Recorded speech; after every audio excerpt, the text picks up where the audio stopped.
नमस्कार। UP PCS corners में आपका स्वागत है। और हम लोग यहाँ पर जो पीसीएस 2024 के लिए 50 डेज का रिवीजन शेड्यूल लेके चल रहे हैं, उसका आज सितंबर 19 का है, यानी कि डे 14 का है, जिसमें हम लोगों को साउथ इंडियन किंगडम्स और संगम एरा को कवर करना है। तो यहाँ पर इस वीडियो में हम लोग बेसिकली क्या पढ़ेंगे, संगम एरा पढ़ेंगे और साउथ इंडियन किंगडम्स पढ़ेंगे। और इस सेगमेंट के लिए हम लोगों ने 2 दिन रखे हैं, डे 14 और डे 15। तो कुछ पोर्शन इसका हम लोग आज कवर करेंगे और कुछ पोर्शन हम लोग इसका डे 15 में कवर करेंगे। तो यहाँ पर हम लोग अब इसकी शुरुआत कर लेते हैं। तो अगर हम लोग देखें तो जो दक्षिण भारत का इतिहास है, उसमें हम लोगों ने 2 सेगमेंट किए हैं। जैसा मैंने बताया, कुछ सेगमेंट हम लोग आज पढ़ेंगे और कुछ सेगमेंट कल करेंगे। तो दक्षिण भारत में हम लोग आज जो पढ़ेंगे वो हम लोग पढ़ेंगे संगम काल। इस संगम काल में हम लोगों को 2 पार्ट पढ़ने हैं। पहला पढ़ना है संगम साहित्य या संगम लिटरेचर, जिसको हम तमिल साहित्य या तमिल लिटरेचर के नाम से भी जानते हैं। और दूसरा हम लोग पढ़ेंगे संगम कालीन राजवंश। इन संगम कालीन राजवंशों में हम लोग को 3 राजवंश पढ़ने हैं। एक पढ़ना है हमने चेर पढ़ना है, पांड्य पढ़ना है, और चोल राजवंश हम लोगों को यहाँ पर पढ़ना है। चोल राजवंश का कौन सा वाला पार्ट? संगम कालीन पार्ट। चोल जो है वो 2 फेजेस में आते हैं। पहला फेज संगम काल में है और दूसरा फेज जो होता है वो 850 एडी के आसपास शुरू होता है। तो उसको हम लोग अगली जो नेक्स्ट क्लास होगी, नेक्स्ट वीडियो होगा, डे जो 20 है, उसमें हम लोग कवर करेंगे। सॉरी, डे 15 में उसको हम कवर करेंगे। तो यहाँ पर अगर हम लोग देखें तो जो साउथ इंडिया है, बेसिकली साउथ इंडिया की हिस्ट्री को जानने का, साउथ इंडिया की हिस्ट्री या साउथ इंडिया के इतिहास को जानने का सबसे बेस्ट सोर्स अगर कोई है, जो सर्वोत्तम सोर्स है, वो है यहाँ का संगम साहित्य। संगम साहित्य बेस्ट सोर्स है। इसके अलावा यहाँ की हिस्ट्री के बारे में हमको जानकारी अशोक के अभिलेखों से भी मिलती है, अशोक के अभिलेखों से भी मिलती हैं। और यहाँ पर अशोक के कुछ अभिलेख हैं, जैसे अशोक का दूसरा और अशोक का जो 13वां शिलालेख है। इस अशोक के दूसरे और 13वें शिलालेख से हमको दक्षिण भारतीय राज्यों चोर चेर और पांड्य की जानकारी मिलती है, उनका उल्लेख हमको मिलता है। साथ ही साथ जो मेगस्थनीज क्या है, मेगस्थनीज जो विदेशी राजदूत था चंद्रगुप्त मौर्य के दरबार में, उसने किताब लिखी थी इंडिका। इस इंडिका में जो पांड्य वंश के राजा हैं, पांड्य वंश के राजाओं का उल्लेख मिलता है। ठीक। खारवेल का हाथी गुम्फा अभिलेख जो है, उस हाथी गुम्फा अभिलेख से भी हमको थोड़ी बहुत जानकारी यहाँ के बारे में मिल जाती है, लेकिन जो सबसे इंपॉर्टेंट सोर्स ऑफ इंफॉर्मेशन है यहाँ के बारे में, वो संगम साहित्य ही है। ठीक। अब आगे चलते हैं और हम यहाँ पर बात कर लेते हैं। अच्छा, एक चीज यहाँ पर देखा जाए कि जो अगस्त्य ऋषि हैं, अगस्त्य ऋषि के बारे में माना जाता है कि अगस्त्य ऋषि ने दक्षिण भारत में आर्य संस्कृति का विस्तार किया। अगस्त ऋषि को दक्षिण भारत में आर्य संस्कृति का विस्तार करने का श्रेय दिया जाता है। अगस्त ऋषि के बारे में कहा जाता है कि साउथ इंडिया में जो कृषि लेके गए, वो कृषि लेके कौन गए? वो अगस्त ऋषि लेके गए। अगस्त ऋषि को तमिल भाषा का संस्थापक भी माना जाता है। तमिल भाषा का संस्थापक माना जाता है। अगस्त ऋषि ने के बारे में ही ये माना जाता है कि उन्होंने तमिल व्याकरण की रचना की। तमिल व्याकरण की रचना की अगस्त ऋषि ने। और ये जो अगस्त ऋषि थे, ये पांड्य जो राजवंश है, इसके कुल गुरु थे। तो अगस्त ऋषि के बारे में ये बातें हम लोगों को यहाँ ध्यान रख लेनी है। ठीक। अब संगम साहित्य की अगर बात करें तो यहाँ पर अगर देखा जाए तो संगम जो शब्द है, ठीक है, संगम काल में का नाम जो पड़ा है वो संगम साहित्य की वजह से ही पड़ा है। तो हमें पहले ये पता होना चाहिए कि संगम बेसिकली है क्या। तो संगम जो शब्द है, ये संगम बेसिकली एक तमिल शब्द है। संगम हिंदी का शब्द भी होता है, लेकिन ये वाला जो संगम शब्द है, ये एक तमिल भाषा का शब्द है। और तमिल भाषा के संगम शब्द का जो अर्थ होता है, वो अर्थ होता है कोई काउंसिल, कोई परिषद, कोई गोष्ठी, या मीटिंग या कोई संस्थान या इंस्टीट्यूशन। तो बेसिकली यहाँ पर जो संगम शब्द का इस्तेमाल हो रहा है वो गोष्ठी या मीटिंग के कंटेक्स्ट में किया जा रहा है। मीटिंग के कंटेक्स्ट में किया जा रहा है। यहाँ पर ये जो मीटिंग होती थी, ये जो परिषदें होती थी, वो किसकी होती थी? तमिल भाषा के कवियों की, प्लस जो तमिल भाषा के जो दूसरे विद्वान थे उन विद्वानों की जो मीटिंग्स होती थी या जो परिषदें होती थी, उन परिषदों को क्या बोला गया? उन परिषदों को संगम बोला गया। ठीक, उन परिषदों को संगम यहाँ पर बोला गया। अब जो संगम है, बेसिकली अगर देखा जाए तो इन संगमों में, ये जो संगम थे, इन संगमों में जो साहित्य रचा गया, संगमों में रचा गया साहित्य, यानी कि तमिल कवियों और विद्वानों की जो मीटिंग्स होती थी, परिषदें होती थी, उनको संगम बोलते थे। उन संगमों में जो रचा गया साहित्य है, उस रचे गए साहित्य को बोला जाता है संगम साहित्य। और क्योंकि ये तमिल भाषा में है तो इसलिए इसको तमिल साहित्य भी बोला जाता है। और ये प्राचीनतम तमिल साहित्य है, ये प्राचीनतम तमिल साहित्य है। ठीक, यहाँ पर एक बात ध्यान रखें कि जो संगम है, बेसिकली ये माना जाता है कि 3 संगमों का आयोजन हुआ, 3 संगम आयोजित किए गए। और ये जो संगम है, बेसिकली ये जो है ये पांड्य राजाओं द्वारा या उनके संरक्षण में आयोजित किए गए। ठीक, पांड्य राजाओं द्वारा या उनके संरक्षण में इनको आयोजित किया जाता है। और ये जो 3 संगम है, ये 3 संगम माना जाता है कि कुल 9,990 वर्षों तक चले। माइथोलॉजिकल है, इतना तो नहीं चले होंगे। 9,990 वर्षों तक इनका आयोजन हुआ। कहीं कहीं किसी किसी किताब में हमको 9,950 भी लिखा हुआ मिलता है। ठीक, ये जो संगम है, इन सभी संगमों में मिलाकर कुल ये माना जाता है कि 8,598 कवियों ने भाग लिया। 8,598 कवियों ने भाग लिया और 197 पांड्य राजाओं ने इसको संरक्षण दिया। ठीक है, 197 पांड्य राजाओं, पांड्य वंश के शासकों ने इस काल में शासन किया था और इनको संरक्षण दिया था, ऐसा माना जाता है। कई सारी बातें इसमें माइथोलॉजिकल हैं, हाइपोथेटिकल हैं, लेकिन हमको एग्जाम के लिए ध्यान रखनी है। ठीक, अब ये देखिए, अगर तो प्राचीनतम तमिल ग्रंथ संगम साहित्य के नाम से जाने जाते हैं। संगम जो है वो तमिल कवियों का संघ अथवा सम्मेलन था, जो संभवतः राजा या सरदार के प्रश्रय या संरक्षण में आयोजित होता था। राजा कौन होते थे? पांड्य वंश के। इन परिषदों अथवा संगमों पर ब्राह्मण कवियों का वर्चस्व था, जो सर्वप्रथम पांड्य राजाओं के संरक्षण में आयोजित की जाने लगी थी। ये आधिकारिक रूप से नहीं कहा जा सकता कि ये संगम कब या कितने समय के अंतराल में आयोजित होते थे और इनकी संख्या कितनी थी कुल, लेकिन 3 संगमों के हमको प्रमाण मिलते हैं। किंतु संगम में सम्मिलित होने वाले कवियों की अनेक महत्वपूर्ण रचनाएं उपलब्ध हैं, जिनके द्वारा उस युग के राजनीतिक, सामाजिक तथा सांस्कृतिक जीवन की महत्वपूर्ण जानकारी उपलब्ध होती है। और इसीलिए मैंने कहा कि जो संगम साहित्य है, वो संगम साहित्य दक्षिण भारत के इस प्राचीन इतिहास को समझने का सबसे बेस्ट सोर्स है। ठीक, तो इस प्रकार तमिल कवियों के संगम पर आधारित जो प्राचीनतम तमिल साहित्य है वो संगम साहित्य कहलाता है। और वह युग जिसके विषय में इस साहित्य द्वारा जानकारी उपलब्ध होती है उसको संगम युग कहते हैं।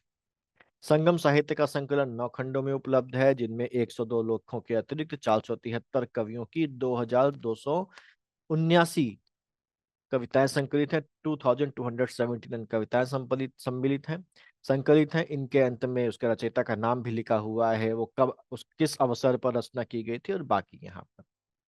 ठीक है, और मथुरा मंडल या मधुरा मधुरा मंडल या मधुरा सम्मेलन में तमिल कवियों के सम्मेलन की चर्चा है। इसका प्रथम उल्लेख इरायनार अगप्पोरुल के विवरण से प्राप्त होता है। और 3 साहित्यिक परिषदों का विवरण मिलता है, यानी कि हमको 3 संगमों के आयोजन का विवरण यहाँ पर मिलता है। कहाँ? यहाँ से मिलता है, जो पांड्य राजाओं की राजधानी में आयोजित किए गए थे। अब यहाँ पर संगमों की अगर बात करें तो जो पहला संगम है, ये माना जाता है कि इस पहले संगम के जो अध्यक्ष थे, जो चेयरमैन थे, जो जिन्होंने प्रेजाइड किया था, वो खुद अगस्त्य ऋषि थे। कौन थे? अगस्त ऋषि थे। और यह भी माना जाता है कि इस संगम में देवताओं ने भी भाग लिया था। देवताओं ने भी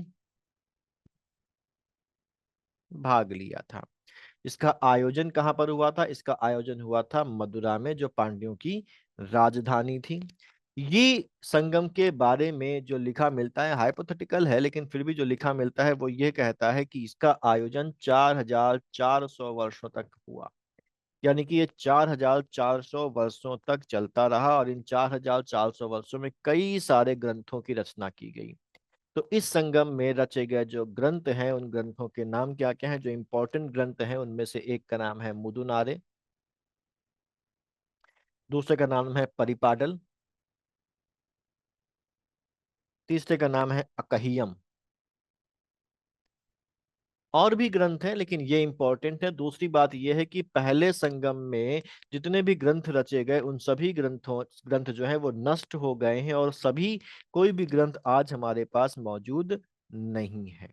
ठीक है, केवल नाम पता है। प्रैक्टिकली कोई भी ग्रंथ जो पहले संगम में रचा गया था हमारे पास आज मौजूद नहीं है। दूसरा संगम जो है, ये इसकी भी अध्यक्षता किसने की थी? इसके जो अध्यक्ष थे, इसके अध्यक्ष थे अगस्त्य ऋषि, और इनके सहायक थे, इनके सहायक थे तोलकपियम, जो कि शिष्य थे किसके? जो कि शिष्य थे अगस्त ऋषि के। तो तोलकपियम ने इनकी सहायता की थी, और ये अगस्त ऋषि के ही शिष्य थे। इसका आयोजन जो हुआ था वो कपाटपुरम में हुआ था। आयोजन दूसरे संगम का हुआ था कपाटपुरम में। और इसका जो आयोजन चला वो 3700 वर्षों तक चला। 3700 वर्षों तक चला। और इन 3700 वर्षों में यहाँ पर भी कुछ ग्रंथों की रचना की गई, कुछ ग्रंथों का संकलन किया गया। उन ग्रंथों के नाम क्या क्या हैं? तो इसमें रचित जो ग्रंथ है वो पहला है मापुरम या मा पुराणम, व्यालमालय, अकट्टियम,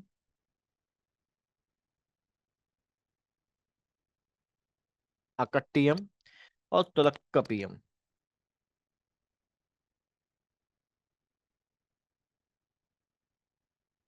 तुलक्कपियम, ठीक। महापुरम, और इसके अलावा एक और ग्रंथ है कली नाम का। इन ग्रंथों की रचना हुई, ये मुख्य ग्रंथ हैं। इसमें अगर देखा जाए तो हमारे पास केवल जो तोलकपियम है ये आज हमारे पास मौजूद है, ये उपलब्ध है, और बाकी सभी अन्य सभी क्या हो गए हैं? अन्य सभी नष्ट हो गए हैं। ठीक। तोलकपियम बेसिकली एक व्याकरण ग्रंथ था, ग्रामर से संबंधित था, तो ये एक व्याकरण ग्रंथ था। ठीक है, इसके अलावा बाकी सभी नष्ट हो चुके हैं। तो ये सभी तमिल हैं, क्योंकि तमिल संगम है, तमिल साहित्य है। तीसरा संगम जो है, ये इसकी जो अध्यक्षता की थी, इसके जो अध्यक्ष थे वो थे नकीर। यहाँ पर भी लिखा हुआ है नकीर इसके अध्यक्ष थे। आयोजन कहाँ पर हुआ था इसका? तो तीसरे संगम का आयोजन हुआ था मदुरा में। तो पहले का भी आयोजन मदुरा में हुआ, दूसरे का भी, तीसरे का भी आयोजन मदुरा में हुआ, और तीसरे जो दूसरे नंबर का था, दूसरे नंबर का आयोजन हुआ था कपाटपुरम। ये जो है ये कितने समय तक चला? ये चला 1850 से 1890 वर्षों तक। ठीक है, ये ईसवी नहीं है, इतने वर्षों तक चला था। ये 1850 सालों तक चला। किसी किसी किताब में 1890 साल भी लिखा हुआ मिलता है, तो दोनों ही हमको यहाँ पर मिलते हैं। और यहाँ पर मुख्यतः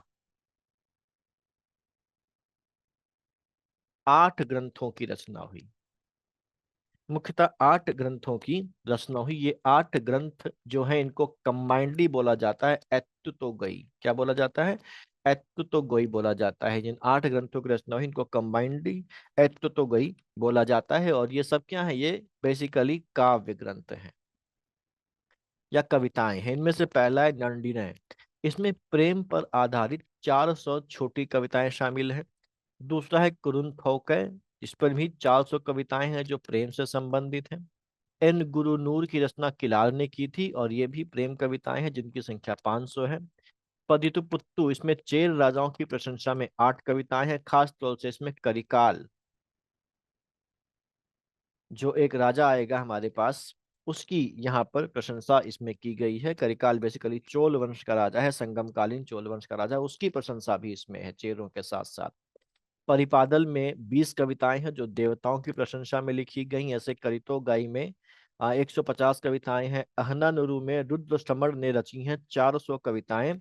और यही अहनानुरु है जिसमें मौर्य और नंद वंश का भी उल्लेख है।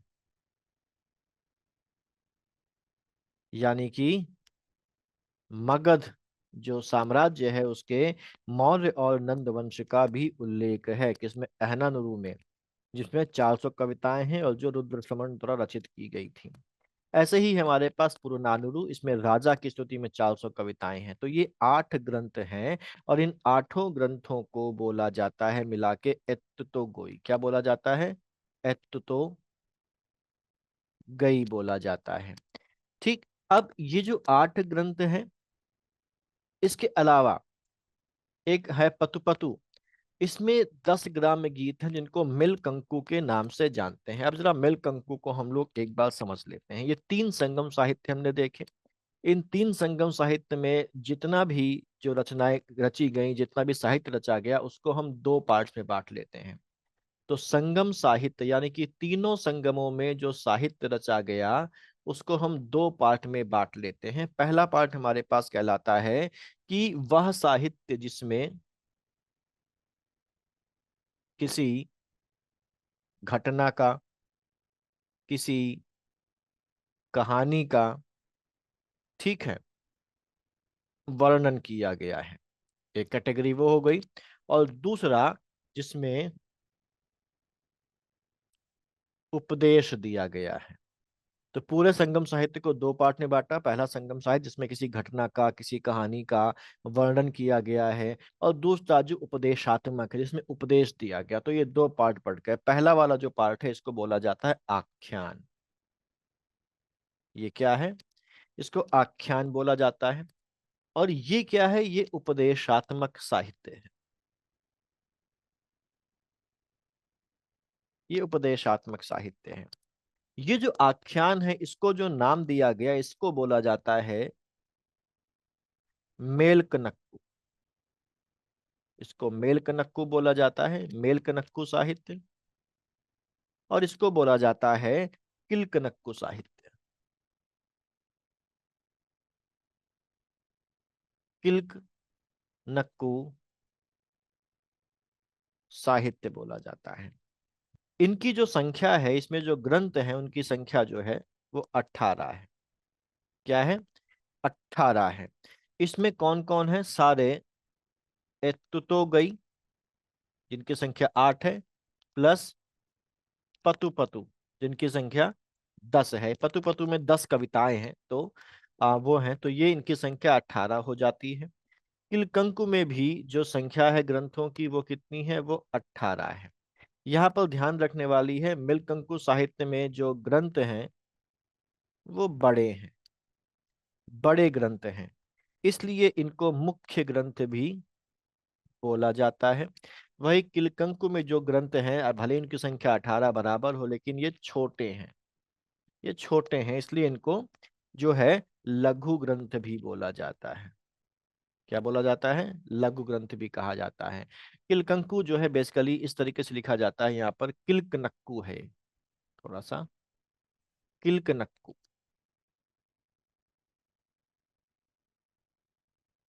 किल्कनक्कु साहित्य 18 लघु लघु ग्रंथ हैं। नीति युक्त हैं क्योंकि उपदेश नीतियों का ही दिया जाएगा। इनमें 2 ग्रंथ तिरुक्कुराल और नलदियार महत्वपूर्ण है। तिरुक्कुराल को तमिल साहित्य का बाइबल कहा जाता है, और किलकंकु साहित्य को उपदेशात्मक साहित्य कहा जाता है। उपदेशात्मक साहित्य कहा जाता है। ठीक। तिरुक्कुरल को तमिल साहित्य का बाइबल कहा जाता है, हम लोग जानते हैं, और तिरुक्कुराल को ही पंचम वेद भी कहा जाता है। पंचम वेद भी कहा जाता है दक्षिण भारत का। दक्षिण भारत का पंचम वेद भी कहा जाता है। और इसकी जो रचना है, ये जो रचना की गई है, रचना की है तिरुवल्लुवर ने।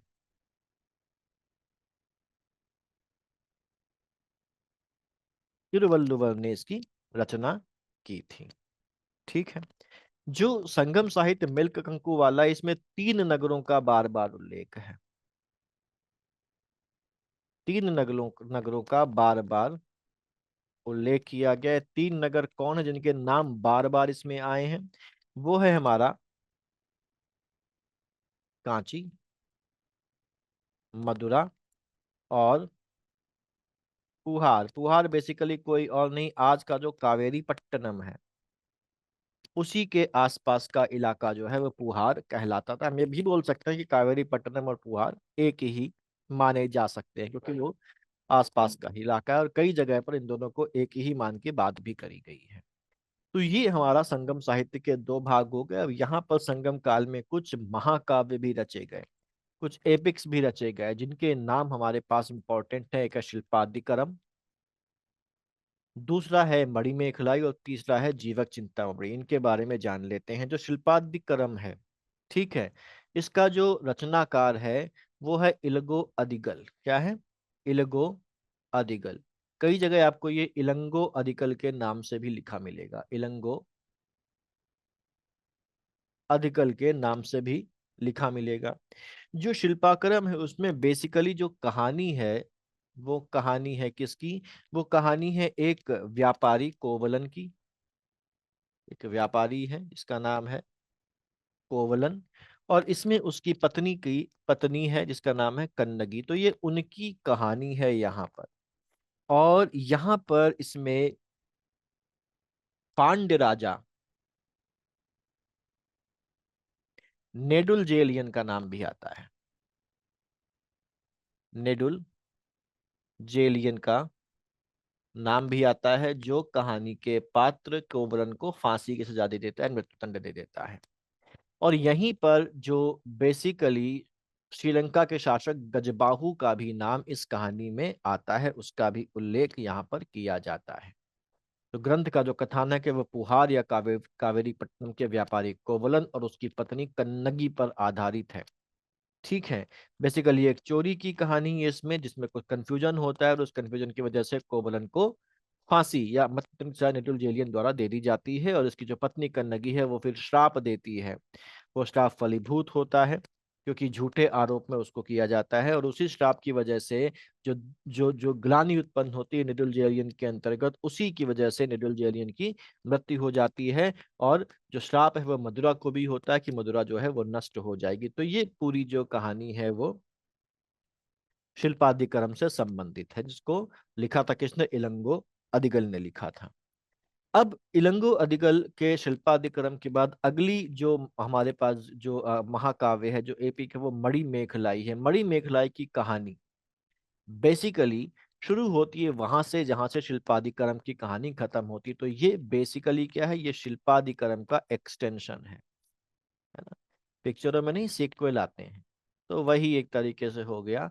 ये उसका एक्सटेंशन है। जहां से शिल्पादिकरम की कहानी खत्म होती है वहीं से मणि मेखलाई की कहानी शुरू होती है। मणि मेखलाई जो लिखी थी वो एक बौद्ध अनाज व्यापारी वैश्यतनर ने लिखी थी। किसने लिखी थी? वैश्यतनर ने लिखी थी। वैश्यतनर का ही एक दूसरा नाम और है, शीतलय सतनार। शीतलय सतनार। तो वैश्तनर आपके एग्जाम में आए या शीतले सतनार आए, एक ही बात है। ठीक। यहाँ पर मणि मेखलाई की जो नायिका है वो शिल्पादिकरम के नायक कोवलन की प्रेमिका माधवी से उत्पन्न पुत्री मणि मेखलाई है। और उसी के नाम पर इसका जो नाम रखा गया है वो मणि मेखलाई रखा गया है। ठीक, मणि मेखलाई रखा गया है। और इसमें जो मणि मेखलाई है, जो कोवलन की और माधवी की पुत्री है, उसके जीवन में अपने पिता की मृत्यु वगैरह के बाद आने वाले उतार चढ़ाव को दिखाया गया है। और ये दिखाया गया है कि वो आखिरी में बौद्ध भिक्षुणी बन जाती है और कितना उसको संकट और वो सब सामना करना पड़ता है। वही सब इस कहानी का मणिमेखलाई महाकाव्य में दर्शाया गया है। इसके बाद आता है जीवक चिंतामणि। ठीक है, जीवक चिंतामणि। जीवक चिंतामणि का जो लेखक है वो तिरुतक्क देवर है। तिरुतक्क देवर, और कहीं क्योंकि तमिल है तो थोड़ा बहुत हिंदी में प्रोनाउंसिएशन की वजह से जो नाम की स्पेलिंग है उसमें आपको बदलाव देखने को, वर्तनी में बदलाव देखने को मिलता है। तो तिरुतक्क देवर कहीं कहीं लिखा मिलता है और कहीं कहीं जो इसका नाम लिखा मिलता है वो लिखा मिलता है तिरुतंग तिरुंतक देवर। तिरुंतक देवर। तो तिरुतक देवर हो या तिरुंतक देवर हो, एक ही बात है। और ये जो जीवक चिंतामणि है, इसमें एक राजकुमार योद्धा जीवक की कहानी बताई गई है। और ये बताया गया है कि जो जीवक है वो अल्टीमेटली अपने जीवन के झंझावतों से, जीवन के संकटों से जूझते हुए अल्टीमेटली जैन धर्म को ग्रहण कर लेता है। तो ये तीन महाकाव्य हैं, शिल्पादिकरम, मणिमेखलाई, जीवक चिंतामणि। इनका जो कंटेक्स्ट है मैंने आपको बता दिया। इनसे जो रिलेटेड जो रचयिता वगैरह है वो सब आपको यहाँ पर ध्यान रख लेने हैं। एक बात और ध्यान रखनी है कि इन महाकाव्यों में से जो पहले दो महाकाव्य हैं, शिल्पादिकरम और मणिमेखलाई, इनको ये जो है ये बौद्ध धर्म से प्रभावित हैं, और इनके जो रचयिता थे वो बौद्ध धर्म का पालन करने वाले थे। हालांकि इलंगो अदिगल और जो वैशतनर हैं यानी कि शीतला सत्यनारायण हैं, वो दोनों बौद्ध धर्म के अनुयायी थे। और जीवक चिंतामणि का जो रचनाकार है जिसका नाम है तिरुतंक देवर या तिरुंतक देवर, वो बेसिकली क्या है, वो एक जैन भिक्षु था। तो ये क्या था, ये जैन भिक्षु था। इसीलिए इनमें आपको जो मणिमेखलाई शिल्पादिकरण, इसमें आपको बौद्ध धर्म के प्रति झुकाव देखने को मिलता है। मणिमेखलाई में तो नायिका बौद्ध भिक्षुणी बन जाती है, और जीवक चिंतामणि का रचयिता क्योंकि वो एक जैन भिक्षु है तो इसमें आपको जैन धर्म की ओर झुकाव देखने को मिलता है। और इसी वजह से जीवक है, जो जीवक चिंतामणि का नायक है, वो अल्टीमेटली जैन धर्म ग्रहण कर लेता है। ठीक है। तो ये हमारा जो संगम साहित्य था वो हो जाता है। हम संगम कालीन राजवंशों की बात कर लेते हैं। संगम कालीन राजवंशों की अगर हम लोग बात करें तो संगम काल में कई सारे छोटे छोटे राज्य थे, लेकिन उसमें जो मुख्य राज्य थे वो तीन मुख्य राज्य थे या राजवंश थे, जो है हमारे चेर, चोल और पांड्य। चेर, चोल और पांड्य। अगर हम दक्षिण भारत को देखें, दक्षिण भारत को देखें तो यहाँ पर हमारा आज ये केरल है। ठीक, ये केरल है। और यहाँ पर हमारा अगर हम देखें तो ये हमारा आज तमिलनाडु है। तो जो केरल वाला भाग है, यहाँ पर जो शासन था वो किसका था, चेरों का शासन था। और तमिलनाडु के अगर हम दो पार्ट कर लें तो ये हमारा हो जाता है उत्तरी तमिलनाडु यानी कि नॉर्दर्न तमिलनाडु, और ये हो जाता है हमारा पास साउदर्न तमिलनाडु। ठीक, साउदर्न तमिलनाडु। जो नॉर्दर्न तमिलनाडु थे यहाँ पर कौन थे, यहाँ पर चोल थे। और जो साउदर्न तमिलनाडु थे यहाँ पर कौन थे, यहाँ पर पांड्य थे। ठीक, यहाँ पर पांड्य थे। अब जो चेर हैं, इनकी जो राजधानी थी, चेरों की जो राजधानी थी वो वंजी थी। ठीक है, चेरों की जो राजधानी थी वो वंजी थी। और इनकी दूसरी राजधानी जो थी वो तोंडी थी। इनका जो चिन्ह था, जो सिंबल था, चेरों का सिंबल था, बेसिकली अगर देखा जाए तो इनका सिंबल था धनुष।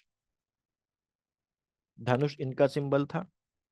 चोलों की बात अगर हम लोग करें तो चोलों की राजधानी, कई सारी राजधानी चोलों की रही हैं जिनके बारे में हम जब चोल पढ़ेंगे तब बात करेंगे। ठीक है, लेकिन बेसिकली अगर देखा जाए तो इनकी जो मुख्य राजधानी निकल के आती है वो निकल के आती है तंजौर। और इनका जो सिंबल था, जो चिन्ह था, वो था टाइगर यानी कि बाघ।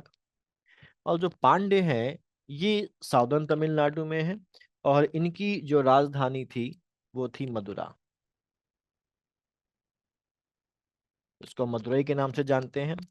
और इनका जो चिन्ह था वो था कार्प फिश, जो एक प्रकार की मछली होती है। तो ये तीन थे, चेर चोल पांड। लोकेशन आप समझ गए, केरल में चेर थे, नॉर्दर्न तमिलनाडु में चोल थे, साउदर्न तमिलनाडु में पांड्य थे। इनकी जो राजधानियां हैं वो हम लोगों ने यहाँ पर डिस्कस कर ली। अब सबसे पहले हम लोग बात करते हैं चेर वंश की। चेर वंश की अगर बात करें तो चेर वंश का जो शासन था वो उत्तरी त्रावणकोर, कोचीन और दक्षिणी मालाबार सम्मिलित थे, यानी कि हम बोल सकते हैं केरल और उसके आसपास का इलाका था। यहाँ के जो शासकों की बात करें तो जो शासक हैं, मैं साफ कर दूंगा इसको, आप देख लीजिए, उदयन जेराल, ये इसका पहला शासक माना जाता है। उदयन जेराल के बाद आता है नेदुन जेराल, आदन। नेदुन जेराल आदन के बाद आता है, साउथ इंडियन नाम है तो थोड़े से पल्यानय, शेलकेल्लू, कुट्टवन। पल्यानय, ये ना है, पल्यानय, शेलकेलू, कुट्टवन। पल्यानय, शेलकेलू, कुट्टवन के बाद हमारा आता है शेनगुट्टवन।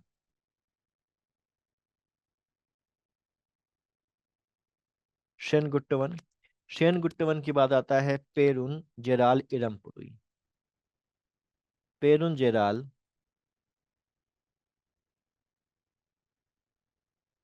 इरमपुरा, इंपॉर्टेंट नाम ध्यान रखिएगा। ये अंतिम मुख्य शासक है। और इसके बाद आता है हमारा सैय। ये अंतिम शासक है। और सैय के बाद जो ये चेर वंश है ये समाप्त हो जाता है, और इस पर जो पांड्य राजा है वो पांड्य राजा कब्जा कर लेते हैं। ठीक। अब बात कर लेते हैं उदयन जेलाल की। तो उदयन जेलाल हमारे पास पहला चेर शासक था। और महाभारत में जो युद्ध है, यहाँ पर ये माना जाता है कि उसने महाभारत की युद्ध के समय महाभारत में भाग लेने वाली सेनाओं को भोजन करवाया था। तो इतनी बड़ी महाभारत की सेना थी, उसके लिए उसने जो भोजन करवाया, तो इसीलिए उसको महाभोज उदयन जेलाल की उपाधि दी गई। महाभोज उदयन जेलाल की उपाधि दी गई महाभारत की इतनी बड़ी सेना को भोजन करवाने के लिए। और इतनी बड़ी सेना का भोजन बनवाने के लिए उसने जो रसोई बनवाई थी वो भी बहुत बड़ी थी। और इस रसोई को नाम दिया जाता है वन वाराम वन। वन वाराम वन।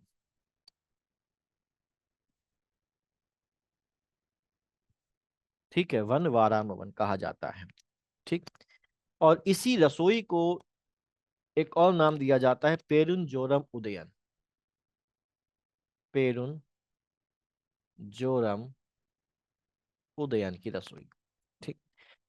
नेक्स्ट हमारे पास शासक है नेदुन जेराल उदयन, सॉरी आदन, नेदुन जेराल आदन। उदयन जेराल के पुत्र ने, ये उसका पुत्र था, कई राजाओं को पराजित किया और उपाधि क्या ली? अधिराज की उपाधि ली। और ये बेसिकली क्या है, इसने उत्तर भारत को भी जीता। उत्तर भारत को भी जीता था। और ये लिखा मिलता है इनके ग्रंथों में कि इसने हिमालय की चोटी तक के इलाके को जीत लिया था। और हिमालय की चोटी पर इसने चेर ध्वज की, चेर वंश के चिन्ह की स्थापना की थी, यानी कि धनुष लगे हुआ ध्वज वहां पर लगाया था। ठीक। और उसको स्थापित किया था हिमालय की चोटी पे। और इस वजह से उसने एक उपाधि धारण की थी, इमय वरेयन। या एक और उपाधि इसकी है इमय वरम्बन। इमय वरयन या इमय वरम्बन, ये इसका मतलब होता है जिसकी सीमा हिमालय तक हो, और इसका मतलब होता है जिसने हिमालय को जीता हो।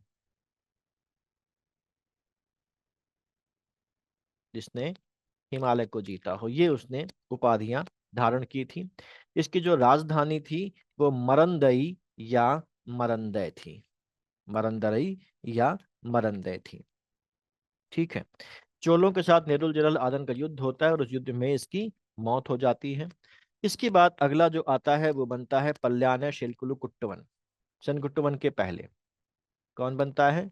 पल्यानय शेलकेलु कुट्टवन, ये बनता है। इसकी सेना में हाथियों की संख्या बहुत ज्यादा थी। हाथियों की संख्या सेना में बहुत ज्यादा थी पल्याने शिल्कुल कुट्टवन के। इसीलिए इसको बोला जाता था अनेक हाथियों का स्वामी। तो किस चेर शासक को अनेक हाथियों का स्वामी बोला जाता था? तो अनेक हाथियों का स्वामी बोला जाता है पल्याने शिल्कुल कुट्टवन को बोला जाता था। इसके बाद बनता है शेन गुट्टवन या शेन गुट्टवन, दोनों गलतनियां मिलती हैं। ये बेसिकली क्या था? ये आदन का पुत्र था। ठीक है। इसने अधिराज की उपाधि ली थी।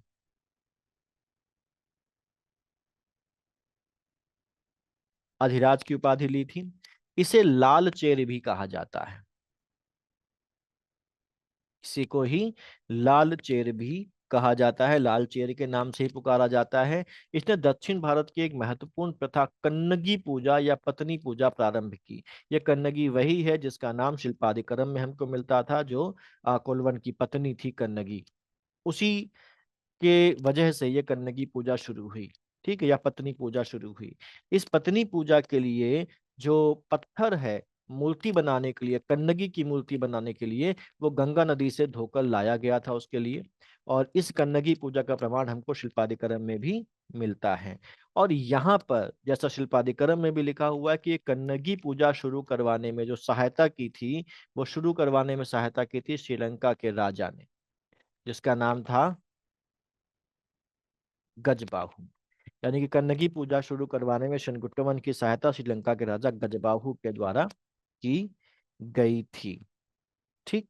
इसके बाद जो अगला जो शासक हमारे पास यहाँ पर है उसका नाम है पेरुंजोराल इरमपुरई। पेरुंजोराल इरमपुरई। पेरुंजोराल इरमपुरई के बाद पहले उसको ही देख लेते हैं। आदिगिमान के पहले आता है पेरुंजेराल इरमपुरई। ठीक। और इसके बाद जो होगा वो आदिक ईमान आएगा। ठीक है, इसके बाद आदिक ईमान आएगा। तो पेरिंजुरल इरम्पोई बेसिकली क्या होता है, इसका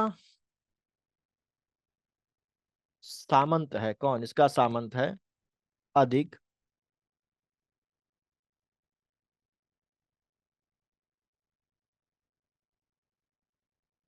ईमान। ये पेरिंजुरल इरम्पोई का सामंत होता है जो विद्रोह कर देता है। विद्रोह कर कर वो गद्दी को हथिया लेता है और खुद चेर वंश का, वंश नहीं बदलता, उसी वंश के अंतर्गत जो अधिक ईमान है वो शासक बन के बैठ जाता है। इसको विद्वानों का संरक्षक कहा जाता है। और सबसे इंपॉर्टेंट बात जो इसके बारे में है कि दक्षिण भारत में गन्ने की खेती शुरू करने का जो श्रेय है वो अधिक ईमान को ही दिया जाता है। और अधिक ईमान को पराजित करने के बाद, अधिक ईमान को पराजित करने के बाद जो मुख्य वंश है, जो चेर वंश चला रहा है शनगुट्टवन वाला, पेरुंजराल इरमपुरोई वाला, इस मुख्य वंश का एक व्यक्ति कुडक्को इलंजराल इरमपुरोई उसको हटाने के बाद गद्दी पर बैठ जाता है। ये जो है ये अंतिम चेर शासक माना जाता है, अंतिम मुख्य चेर शासक ये माना जाता है। इसके काल में चेर वंश बहुत ही ज्यादा दुर्गति की अवस्था में पहुंच जाता है। चोल और पांड्य लगातार इनके ऊपर आक्रमण करते रहते हैं। और इसके बाद जो शासक बनता है वो बनता है संय्य, अंतिम मुख्य चेर शासक है। और ये जो संय्य है ये तंजौर के युद्ध में मारा जाता है। और तंजौर का युद्ध भी हम लोग जब चोलों को पढ़ेंगे तब वहां पर देखेंगे। और उसके बाद ये और पांड्य को पढ़ेंगे तो वहां पर भी देखेंगे। तो ये संय्य तंजौर के युद्ध में मारा जाता है और उसके बाद ये जो चेर वंश है ये खत्म हो जाता है और इसके इलाकों पर पांड्यों का जो है वो कब्जा हो जाता है। चेरों की राजधानी वंजीपुर थी या वंजी थी, जिसको करयूर के नाम से भी पुकारा जाता था। चेर के बाद जो अगला राजवंश हमारे पास हमको पढ़ना है वो है पांड्य। पांड्यों के बारे में बात करें तो पांड्यों का जो राज्य है हम लोगों ने देखा था कि ये जो तमिलनाडु वाला इलाका है, तो ये साउदर्न तमिलनाडु जो है, इस साउदर्न तमिलनाडु में पांड्यों का शासक था। और ये यहाँ कन्याकुमारी के एरिया तक ये फैला हुआ था। पूरा जो southern Tamil Nadu up to Kanyakumari है वहां पर पांड्य राजाओं का शासन था। इसका जो जानकारी हमको मेगास्थनीज के यात्रा वृत्तांत इंडिका से मिलती है। अशोक के जो अभिलेख हैं, अशोक के अभिलेखों से हमको इसकी जानकारी मिलती है। अशोक का अभिलेख नंबर 2 और 13वां, वहां से हमको जानकारी मिलती है। महाभारत में और रामायण में भी पांड्य वंश का जो है वो उल्लेख है। इसके अलावा जो अष्टाध्यायी है पाणिनि की, इस अष्टाध्यायी में भी पांड्य राजाओं का उल्लेख है। पांड्य राजाओं की जो राजधानी थी अगर देखें तो इनकी जो शुरुआती राजधानी थी वो शुरुआती राजधानी इनकी थी कोरकई। कोरकई, और इसी कोरकई को कौलची भी कहा जाता है। कोरकई या कौलची इनकी शुरुआती राजधानी थी। और बाद में कोरकई या कौलची से राजधानी जो होती है वो शिफ्ट हो जाती है मदुरा। ठीक। मदुरा जो है वो किस नदी किनारे सिचुएटेड है, मदुरा जो है वैगई नदी के किनारे सिचुएटेड है। यहाँ पर जो शासक हैं, अगर हम शासकों के नामों की बात करें तो जो शासक हमको मिलते हैं, तो शासक जो इम्पोर्टेंट शासक हैं वो कौन कौन से, तो पहला जो शासक है वो है वदिम बबलन बन्निन। वदिम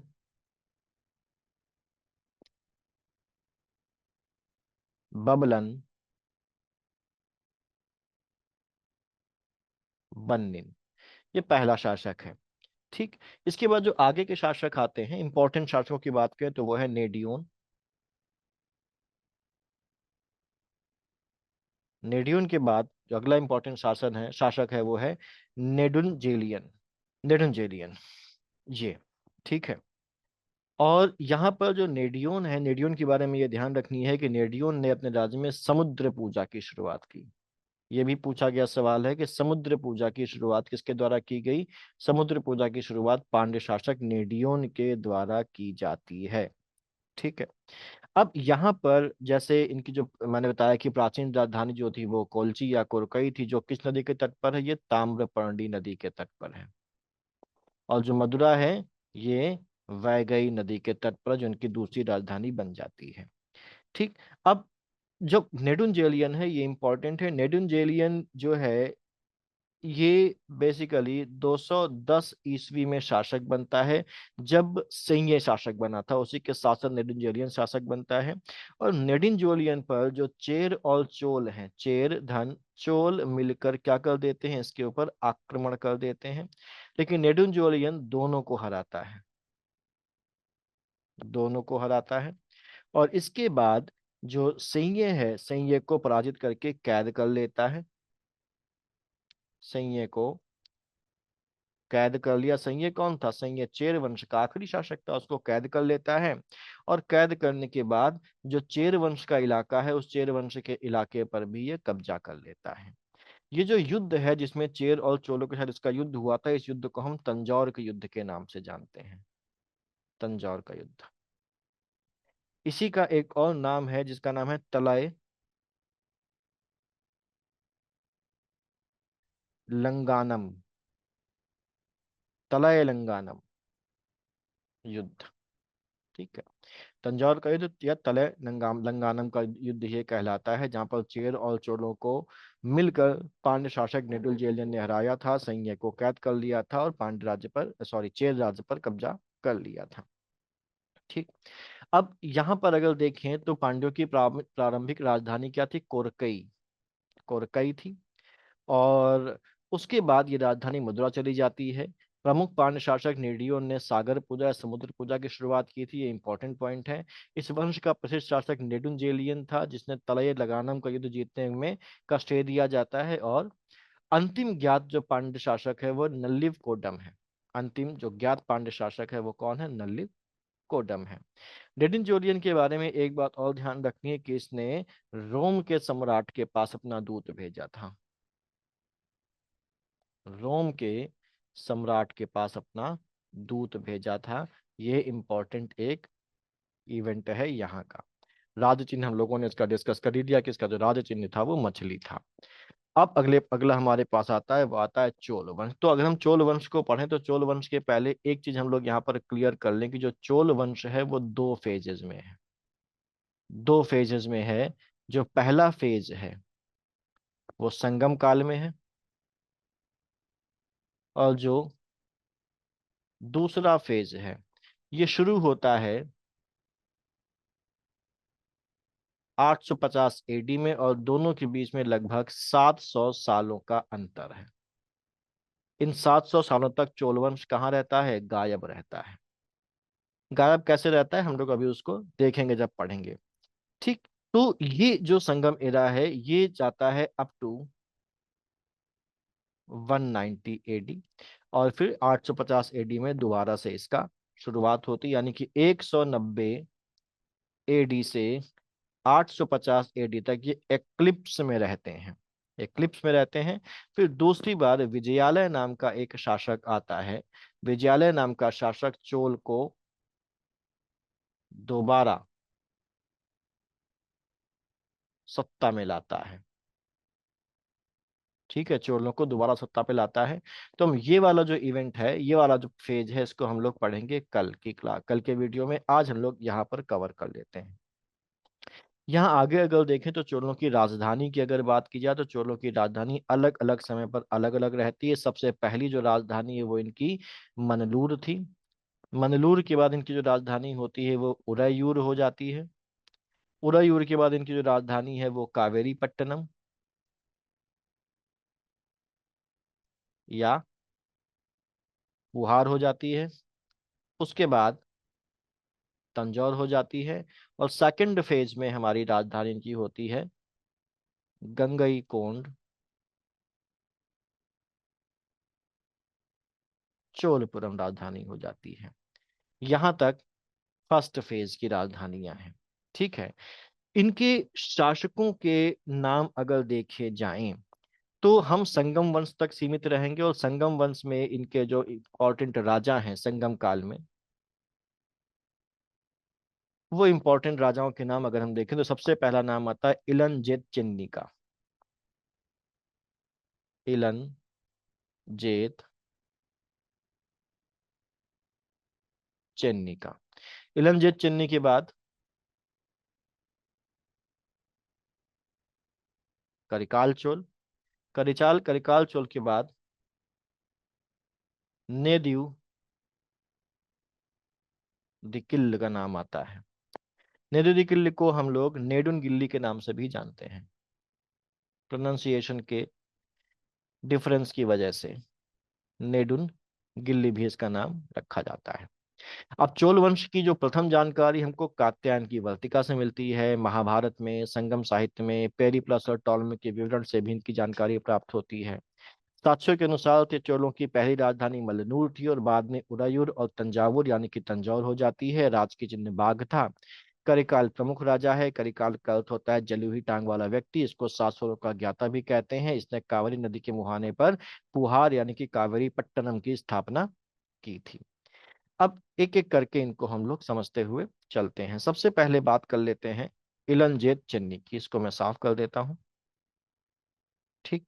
इलनजेत चेन्नी। इलनजेत चेन्नी को पहला संगम फेज का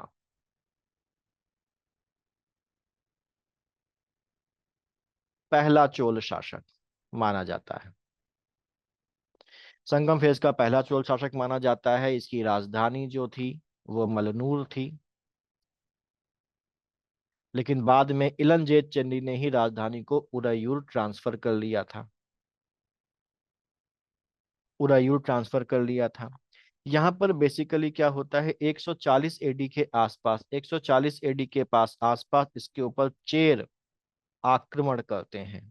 और चेर आक्रमण करने के बाद इलनजेत चन्नी को बंदी बना लेते हैं। ठीक। बंदी बना लेते हैं, और बंदी बनाने के बाद इसकी हत्या कर देते हैं। इसका जो बेटा है जिसका नाम है करिकाल, करिकाल को भी बंदी बना लेते हैं। लेकिन करिकाल जो है ये अपनी बुद्धि का इस्तेमाल करके यहाँ से भाग जाता है।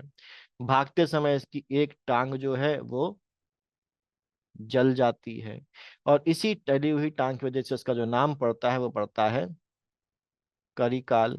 करिकाल मतलब जली हुई टांग वाला, जली हुई टांग वाला, ये नाम पड़ जाता है।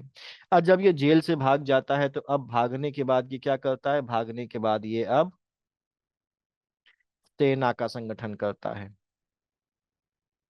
सेना का संगठन करने के बाद ये दोबारा अपना राज्य प्राप्त कर लेता है।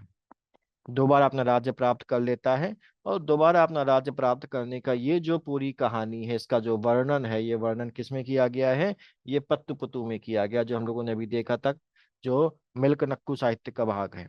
ठीक है। इसमें करिकाल चोल चोल की वीरता का वर्णन है। ठीक। और अब ये कुछ समय के लिए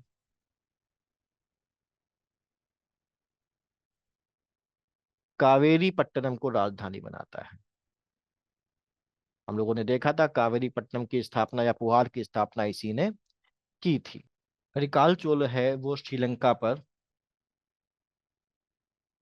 कौन, करिकाल चोल श्रीलंका पर हमला करता है और लगभग श्रीलंका को जीत लेता है। ठीक। कावेरी नदी पर, कावेरी के नदी के तट पर ही बनाता है पुहार या कावेरी नगर, और कावेरी नदी पर ही एक ये बांध बनाता है। ठीक। बांध भी ये बनाता है। करिकाल चोल ने कई सारे और काम किए। इसने तालाब और नहरें भी खुदवाई। किसने खुदवाई? करिकाल चोल ने तालाब और नहरें भी खुदवाई थी। साथ ही साथ ये बेसिकली नहरें और ये जो तालाब थे कृषि के लिए खुदवाए थे, और इसको सात स्वरों का गाता ज्ञाता भी कहते हैं। सात स्वरों का ज्ञाता भी करिकाल चोल को बोला जाता है। ठीक, क्लियर। करिकाल चोल की मौत के बाद उसका जो बेटा है वो राजा बनता है, और करिकाल चोल के बेटे का नाम होता है नेद्युदुकिल। ये किसका बेटा है? ये करिकाल का बेटा है। करिकाल का बेटा नेद्युदुकिल ये शासक बनता है, लेकिन ये जो है ये कमजोर शासक होता है। ये कमजोर शासक होता है, और ये कमजोर शासक के ऊपर अब क्या करते हैं, ये इस पर पल्लव आक्रमण करते हैं। पल्लव आक्रमण करते हैं और राज्य पर कब्जा कर लेते हैं। और अब जो चोल हैं ये अब सत्ता से बाहर हो जाते हैं, और ये क्या बन जाते हैं? ये बन जाते हैं पल्लवों के सामंत बन जाते हैं। और ये 850 एडी तक पल्लवों के सामंत रहते हैं। पल्लवों के सामंत रहते हैं। 850 एडी में विजयालय नाम का एक व्यक्ति इनके खानदान में उत्पन्न होता है, जो अपने पुराने जो इनका गौरव था उसको वापस लाने की सोचता है, और दोबारा से 850 एडी में चोल वंश की स्थापना होती है। और इस बार और ज्यादा बड़े धमाके के साथ, क्योंकि इस बार इसमें कुछ ऐसे लोग भी आएंगे जो चोल वंश को सर्वोच्चता तक पहुंचाएंगे, जिनमें राजा महान है, जिसमें राजेंद्र प्रथम, जिसमें राजाधिराज है, जिसमें परांतक है, कुलोत्तुंग है। ये सब लोग यहाँ पर आएंगे और चोल वंश को, चोल साम्राज्य को बिल्कुल सर्वोत्तम स्थान पर पहुंचाएंगे, सर्वोच्च स्थान तक पहुंचाएंगे। तो ये हम लोग यहाँ पर आज इतना रखते हैं, और जो अगली रिवीजन क्लास होगी उसमें हम लोग इसके सेकंड फेज और उनके एडमिनिस्ट्रेटिव जो चीजें हैं उनके बारे में बात करेंगे, जो कि इंपॉर्टेंट एग्जाम में बहुत ज्यादा पूछी जाती हैं। ठीक है, तो मिलते हैं अगली क्लास में। All the best.